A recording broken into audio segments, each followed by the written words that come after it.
Бейсенова Айзат осыдан 3 жыл бұрын Шахматан Бейсенов атындағы университеттің физика факультетінің физика мамандығы бойынша бітіріп келді.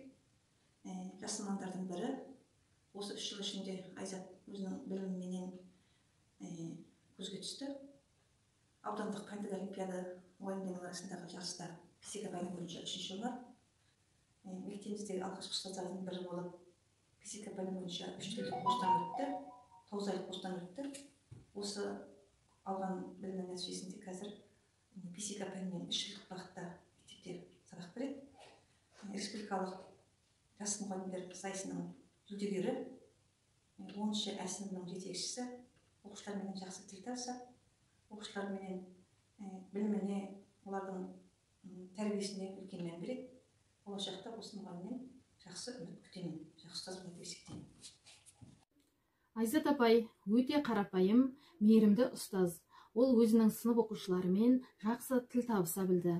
Жас, білімді, жаңашыл ұстаздың балаларымыздың бойына мықты тәлім-тәрбие береді деп сеніммен айта аламын.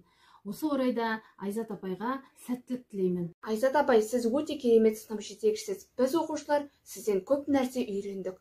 Сізге осы сайыста сәттілік тілеймін. Сіз секілді ұстаздарымыз көбейе берсін. Сіз секілді ұстаздың шәкірті болғаныма қуаныштымын.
ұстазым, мың алғыс саған.